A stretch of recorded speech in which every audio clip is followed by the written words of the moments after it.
Is Daily Blast Live. We're talking about what you're talking about. Real, honest, entertaining, live. DBL starts right now. 3, 2. Welcome, everybody, to DBL. It's Monday, July 13th. It's a privilege to be here. I'm Tori here with Al. It is a privilege. It is a privilege, isn't it? It is. And you said I look like I'm making a speech at the UN. You really do. You look like you're from a very rich country that just comes in and is like, oh. I'm from Monte Carlo and we want roads. Oh, yes. There you go. That doesn't make I want to go to sense. Monte Carlo. So do I. Lindsay, can you help us? You're joining us from home. Oh, she looks summer fabulous. I don't know if I can help you guys. How you doing? We're good. And you know why I say it's a privilege? Because we're starting off with some really hard news, and you think about every year, oh no, I'm getting older. It's a privilege to grow older because today actress Kelly Preston has died of breast cancer, and she was only 57 years old. Preston, who was married to John Travolta for nearly 29 years, had been fighting a 2-year battle with the disease before her death. A rep for the family said she chose to keep her diagnosis private. I was not aware that she was dealing with that. Travolta posted this to Instagram saying she fought a courageous fight with the love and support of so many. He also thanked her doctors and nurses. Preston has starred in so many movies, including Jerry Maguire, For the Love of the Game, and recently in Gotti. I loved her from Secret Admirer with Lori Loughlin back in the day. 57. That's... we got to take every day and make it precious, don't you think, Al? Yeah, I mean, it sounds corny, it sounds cliche to say, like, oh, take every day and make it. But I mean, how many times do you read? I mean, I was shocked by this. It's a privilege to make it to 85, 90, 92. That's why I said when my grandmother passed away, I was like, why is everybody crying? She lived a full life. Yeah, you always She's said surrounded by people that love her. It's really sad when a 20-year-old dies at a nightclub, or somebody like this is cut down in the prime of her life, so she will be missed. She will be. Lindsay, also, it's interesting, she kept it private. My mom has sometimes not told people about her disease. There's a lot of different emotions that come with that. What do you think about it? I think I understand because, you know, especially as a celebrity, you have everybody looking into every single thing that you do, and I understand that this early of your life, you can't expect something like that to happen. Nobody expects it at any time. And so I know John Travolta, I'm just sending him my thoughts and prayers since he also lost his son. Just has a lot going on over there. And so I just hope that, you know, I wish their family the best. I do too. If you don't remember, Jet Travolta also passed. So he's been dealing with a lot of tragedy. So our prayers and light and love, there's Jet right there. May they be together in heaven. That's right. Mom and child. Well, another tragic death over the weekend. I'm sorry to bring you such bad news, but we want to keep you up to date. The grandson of Elvis, Lisa Marie Presley's son, Benjamin Keough, died of what we now think is an apparent suicide in California. He was 27, which is a doomed age for a lot of people. Lisa Marie's manager told TMZ she's completely heartbroken and devastated, but she's trying to remain strong for her other kids. She called Benjamin the love of her life. Now, not a lot is known about Benjamin, but he certainly did look a lot like his grandfather. We're learning right now, again, it's an alleged suicide, but the 27-year-old club, which is a terrible club to be part of, are musicians and other famous people that have died by circumstances of drugs or by their own hand at 27. So it's interesting. Did you know he had a grandson, Al? I didn't, and I wonder if that wasn't by design. Right. You know, you look at somebody like this, Linz, and you think, well, I'm sure it was the pressure of being Elvis Presley's grandson that maybe led him to this, but I think that we all know somebody. I have people close to me that have suffered with mental health issues, and this is why it is so important. It can come after anybody. I'm sure having the public eye, even if it wasn't the full spotlight, was on him. I'm sure that did not help. It probably exacerbated this. Yeah. But it's so important that you get help. And if you know somebody that seems to be a little bit off, that seems to be struggling, just reach out. It's such an important thing. I agree. And Linz, he was dead ringer for his father. Grandfather, he looks just like Elvis. I know, and Al always talks about how important mental health is. It is seriously, and I think even before you might notice that there's a problem, it's important just to encourage people to look at going to a therapist and talking to somebody, because you just never know, even what the happiest person who looks on the outside that way is actually going through. So, you know, another sad story, but I'm wishing their family the best also. That's true. Remember, here at DBL, we find no shame in mental health. I was dealing with some anxiety. I started with Talkspace, which is a therapy program you can use online, because I just needed help. I'll be super honest. I look like a happy person. I'm in a great marriage. I love my dogs. I have a house. And I was really stressed out. So please know, please reach out and talk to someone if you're feeling low. We really want to make that lose the stigma of that is what I want. All right, let's get to more bad news. The surge in coronavirus continues to set new records.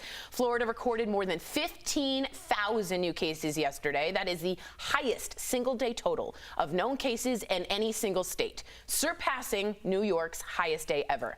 In Arizona, nearly 27% of tests came back positive over the past 7 days, the highest rate in the nation. But there's some good news, okay? I got you some good news. Finally. Mac and cheese. For the first time since March, New York City has had its first day without a single coronavirus death. I'll take it. I'll take that as well. In the midst of the outbreak in Florida, for some reason I don't understand, Disney World reopened on Saturday. They have several safety measures in place, including limiting capacity and requiring face masks. Now, there's also news of a growing rift between, I knew this was going to happen, the White House and the nation's top infectious disease expert. Officials say they're concerned by the number of times Dr. Fauci has been wrong on things. They've also provided a list of examples, including when he downplayed the virus early on. I have a problem with any administration, Republican or Democrat, fighting science.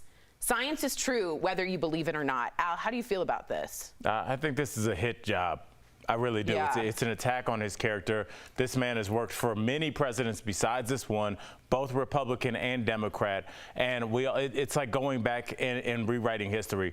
They're saying that he was telling people not to wear masks. It was very clear that they were telling people not to wear masks because they did not want a situation which we saw, Lindsay, which was people hoarding masks when they knew that we didn't even have enough for our healthcare workers. So now here we are 6 months down the line, and now they're saying, remember when you said, it's completely taking what he said out of context and not remembering where we were in that moment. What are your thoughts? I just want to know, like, where can we turn? You know, we look to Dr. Fauci as our leading expert, as Tori said in this. And so we just want to know that we have somebody that we can trust. I know, obviously, we're leaving it to science. And like you guys said, he's one of the leading health experts. So we just need some coordination here because this is not a political thing. We just want to save lives and get ourselves through to the point where we get a vaccine. So I don't understand why this is all this back and forth. Like, I think we all have the same solution and goal in mind. Yeah, I agree. We want to get quickly to Chuck Woolery. Some of you have already written me in about this. He tweeted today, we have it here, everyone is lying. The CDC, media, Democrats, our doctors, not all but most, that we are told to trust. I think it's all about the election and keeping the economy from coming back. The president did retweet that. And I just want to look in the camera and say I find it really sad that some people think all the scientists and all the professionals and professors and the one side of the political party, all of us are the global community. Millions of people have died because you think we're trying to con you into some kind of weird election. And it's not perhaps a small group of people trying to divide us, trying to end us. That's what I just don't understand. I find that very, very sad. Please write us in what you think about the Woolery tweet.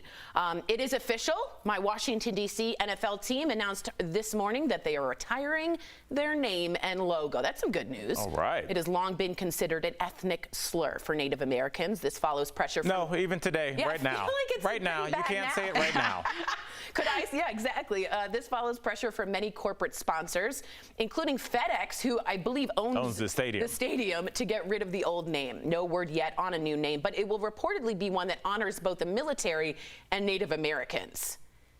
Is that just weird? Don't mess this up. Just go away maybe don't, from that maybe group of don't people. do that. Right? Like, You back know, off. Yeah, just don't do that. It's like, I can speak on behalf of all men. Sometimes we try and say something nice and we really miss. We're like, wow, you look like you've lost a lot of weight, Right, Tori, right. because you were really big and now you're not as big. And you're like, you don't, just every man, just stop talking right then. Don't try and fix it. And I'm worried the Redskins, excuse my language. I have to talk about an NFL team like that. I'm worried that this team will then, in an attempt to rewrite this wrong, make it even worse.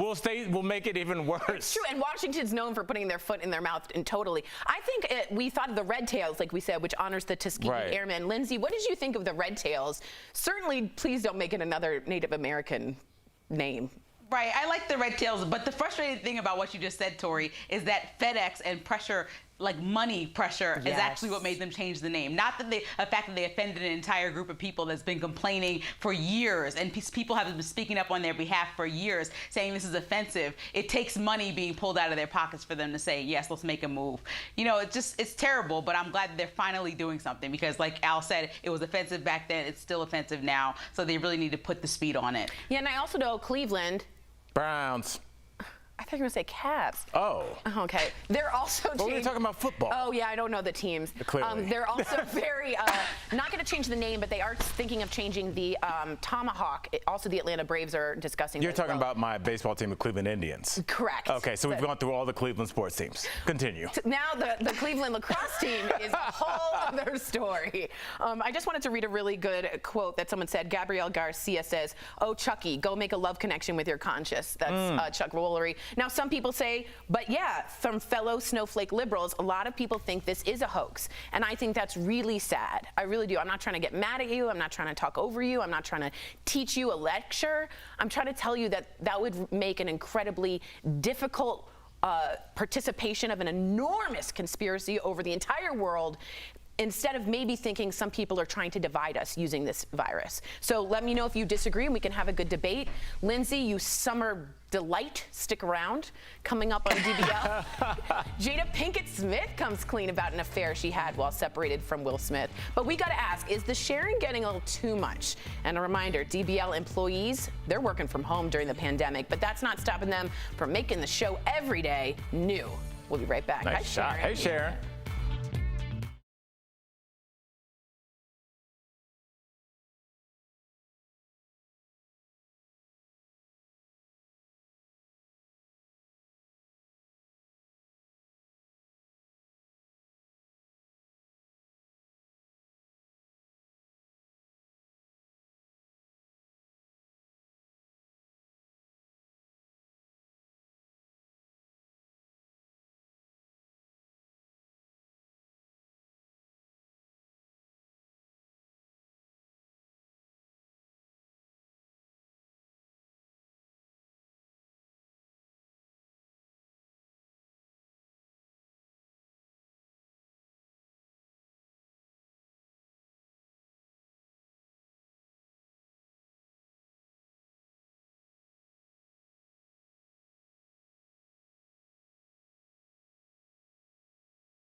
Welcome back to DBL.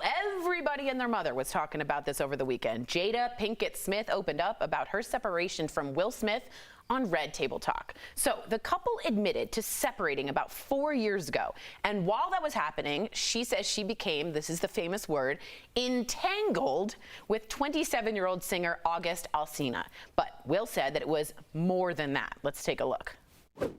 I think you need to say clearly what happened.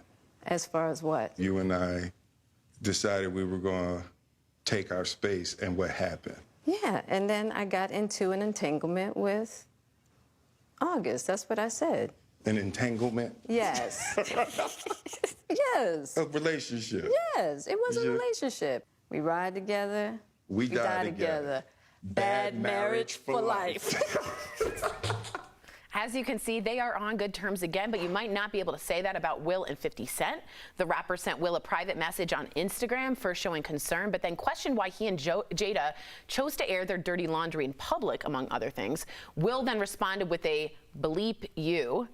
Al, I've been waiting 2 days to get your opinion on this. And Lindsay, what do you think about them being just so open? I found it so refreshing and so transparent and so real about marriage. But you know, Tori, we have it on both. We always say we hold things in both hands on this show. You have to be able to hold two ideas. The one is, I love the honesty. I think so many couples, first of all, have gone through this, because how many people say, we were broken up that weekend, and then you get back together Monday, and then you find out something happened that Saturday night. So that's that kind of gray international waters that I think a lot of couples deal with, especially couples that are kind of off and on.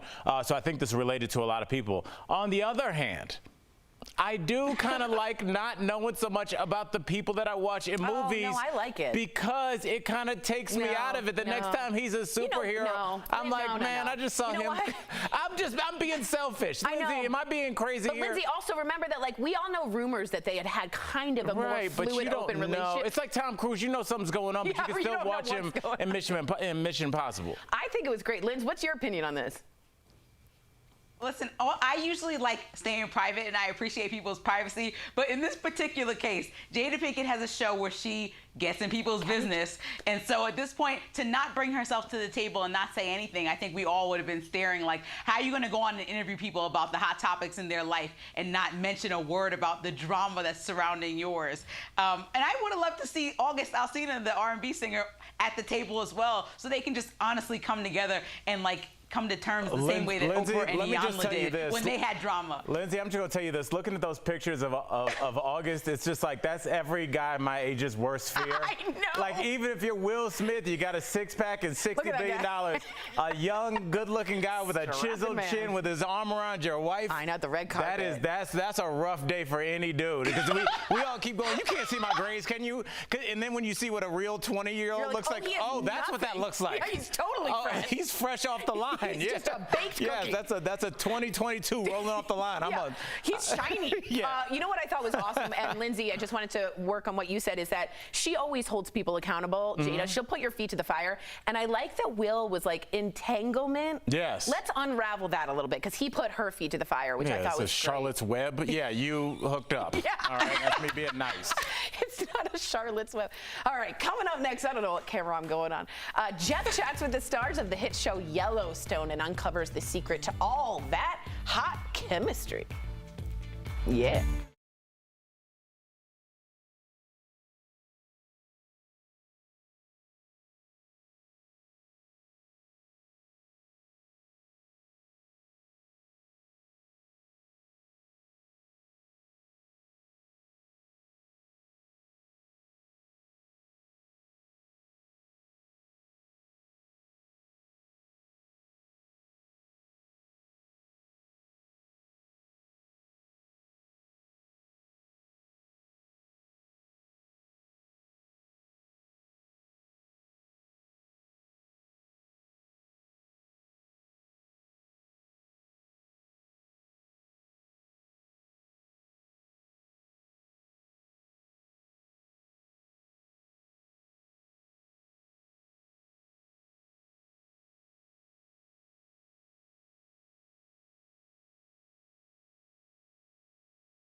Welcome back to DBL. They play one of television's steamiest couples in the show Yellowstone, but the chemistry doesn't stop off screen. No.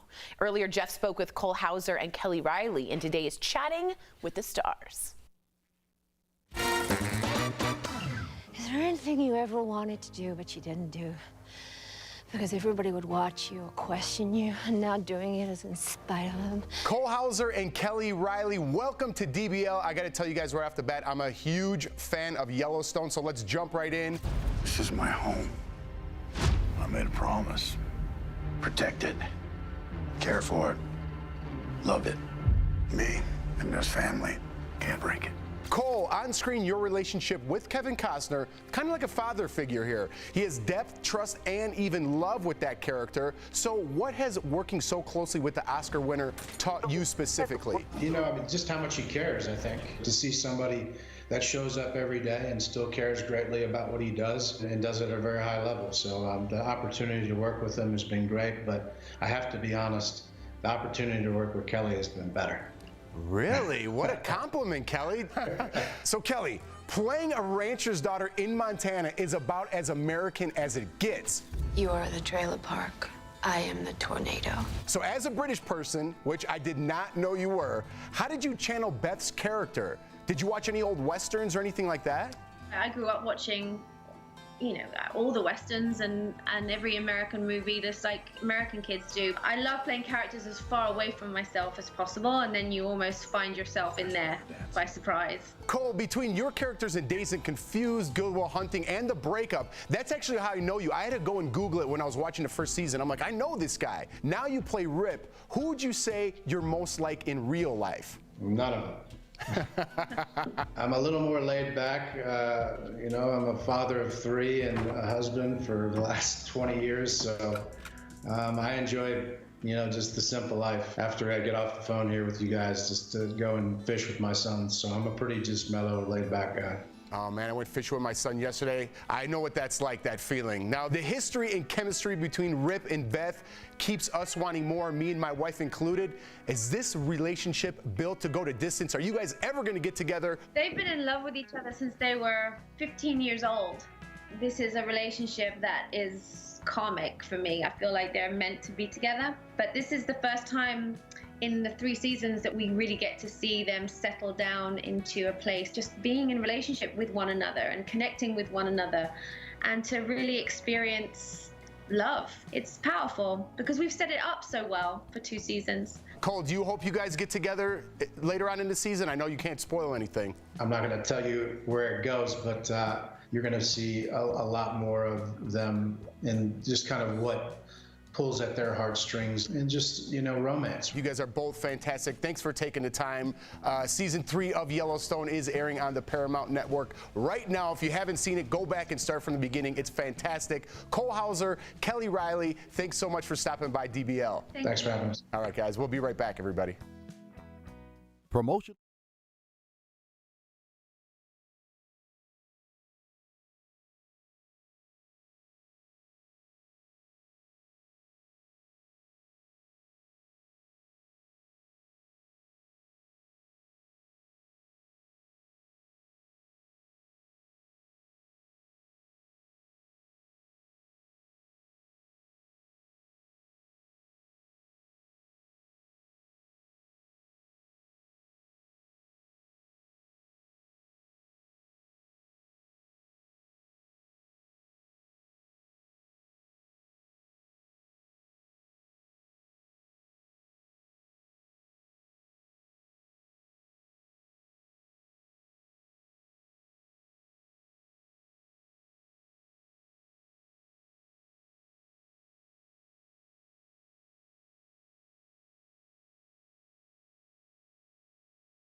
Welcome back to DBL. We are live here and we have some news. The Ventura County Sheriff's Department has just tweeted that they have found a body at Lake Piru where Naya Rivera has been missing. Now, again, we want to make sure you know that there's no word yet on the identity of the body. There is a press conference, though, at 2 p.m. Pacific time. Al, what are your thoughts on this? I just hope that this family gets closure. I mean, we've seen with every case that we've covered, unfortunately, and Lynn, you can attest to this, like the families just want closure so you can start the healing process. So let's hope that let's hope that they get some closure. Yeah, and over the weekend, Lindsay, I don't know if you saw, her father was in the lake swimming. It was such an act of like desperation. What are your thoughts on this, Lindsay? Right, I think Al's absolutely right. People need closure. I was hoping that maybe they would find her somewhere in the vicinity and this would all just be a nightmare, but it looks like, I mean, the worst. But let's hope for the best still and see what happens. Again, we're privileged to be here. We'll see you same time, same place tomorrow. Bye, guys.